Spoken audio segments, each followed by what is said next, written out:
باللہ من الشیطان اللعین الرجیم بسم اللہ الرحمن الرحیم الحمد للہ رب العالمین الصلاۃ والسلام علی اشرف الانبیاء والمرسلین وعلی آلہ الطیبین الطاہرین المعصومین المظلومین الذین اذهب اللہ عنہم الرجس وطہرہم تطہیرا.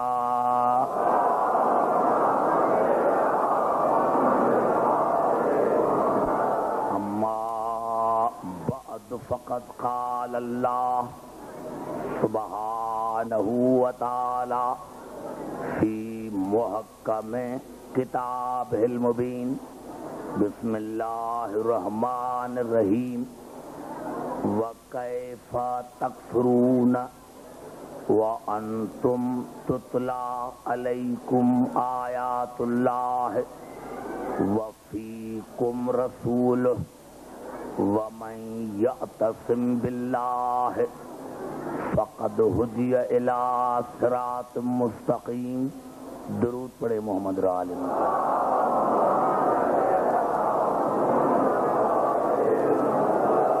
حضرات سامعین، قرآن اور رسول کے موضوع پر آج ہماری چھٹی نشست ہے.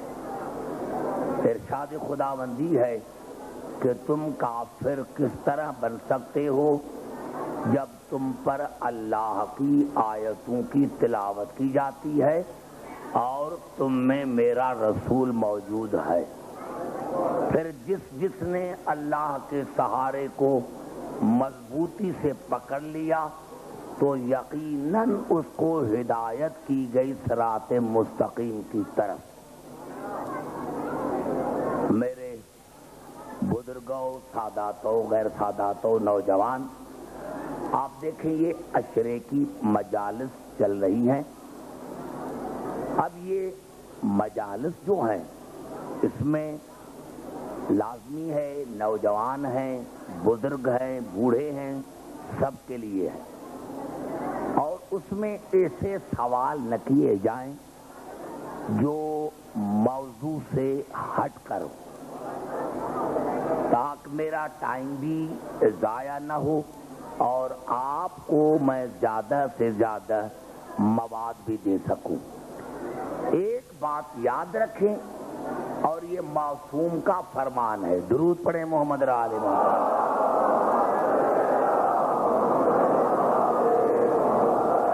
یہ ہمارے خاص کر کے جو 10 دن ہیں، جس طرح آیت اللہ خمینی آل اللہ مقامہ نے لکھا کہ ہمارے 3 مدرسے ہیں. آیت اللہ خمینی آل اللہ مقامہ نے کہا کہ ہمارے 3 مدرسے ہیں. سب سے پہلا مدرسہ ہمارا منبر ہے.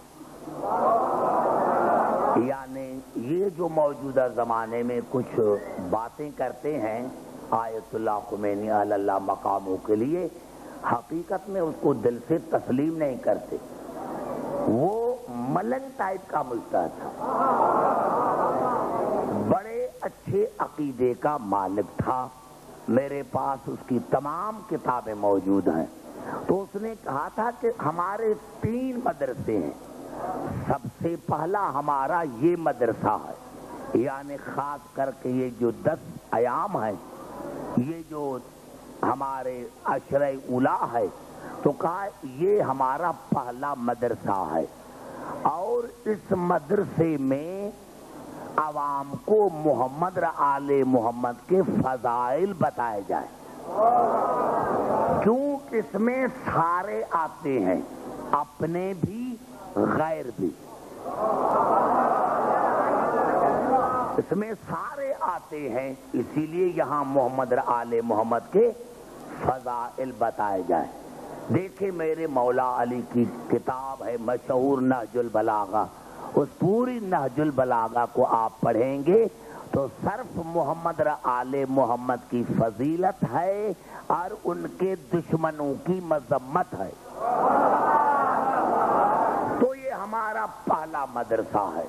اور قبلہ آیت اللہ خمینی علی اللہ مقام نے فرمایا ہمارا دوسرا مدرسہ مسجد ہے. ہمارا دوسرا مدرسہ مسجد ہے. تو کہا کہ کیونکہ وہاں سارے اپنے ہوتے ہیں، نماز پڑھنے کے لیے سارے اپنے جمع ہوتے ہیں، تو وہاں تبلیغ یہ کی جائے کہ وضو کیسے کیا جائے، غسل کیسے کیا جائے،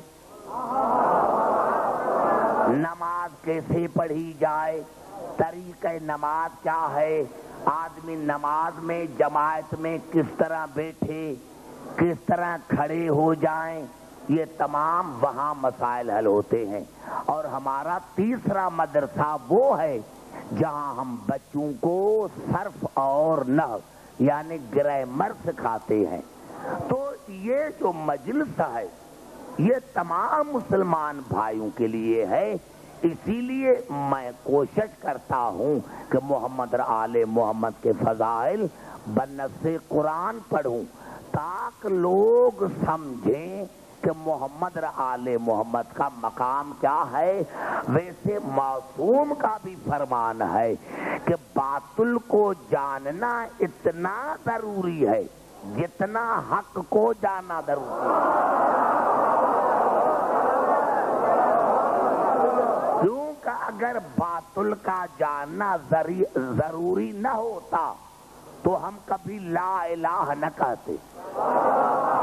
ہم پہلے لا الہ کہتے ہیں پھر اللہ کہتے ہیں کہ ہمارا باطل سے کوئی تعلق نہیں ہے. آپ نے شاید اندازہ نہیں لگایا کہ دین اسلام میں ہر چیز مشروط ہے. گھبرا تو نہیں گے میرے بھائی؟ میں نے کہا بھائی میں تو چاہتا اب دیکھیں کہ آج یہ میری تیسری مجلس ہے لیکن مجھے اس ممبر کی قسم ہے مجھے کوئی تھکاوٹ نہیں. آپ کو تھکاوٹ نہ ہو مجھے تھکاوٹ کوئی نہیں. میں نے عرض کیا میرے دوستوں میرے بزرگوں کہ ہمارے 8ویں امام کا فرمان ہے. درود پڑھیں محمد علی. ہمارے 8ویں امام کا فرمان ہے میرے نوجوانوں اور مشہور کتاب ہے اخبار رضا. اخبار رضا یہ کتاب کا نام ہے. کیونکہ بہت سے نوجوانوں نے مجھے سوال پوچھے ہیں تو آج کی مجلس میں میں ان کے لیے کچھ کہوں گا. تو امام رضا علیہ السلام سے کسی نے پوچھا کہ مولا مجلس کسے کہتے ہیں؟ مولا مجلس کسے کہتے ہیں؟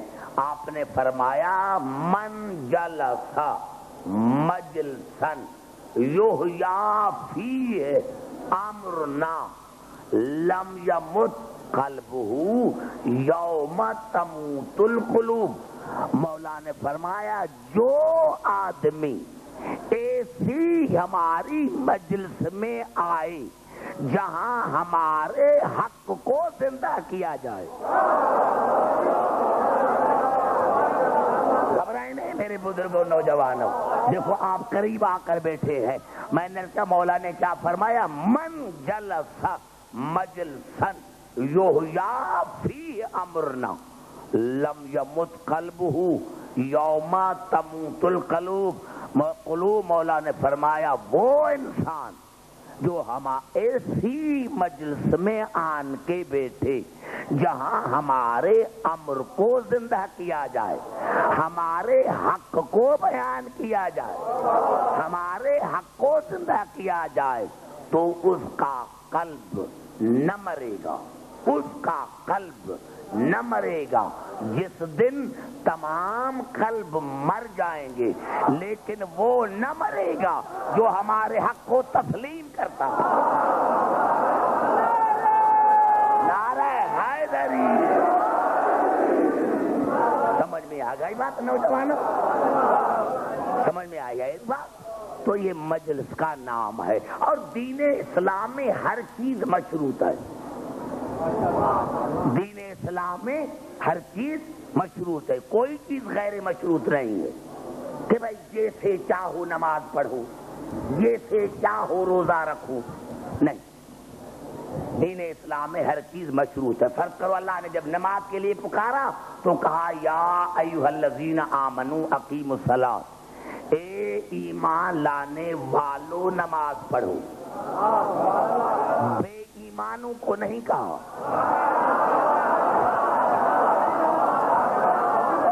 توجہ چاہ رہا ہوں، اے ایمان لانے والو نماز پڑھو، اے ایمان لانے والو زکات دو، اے ایمان لانے والو روزہ رکھو۔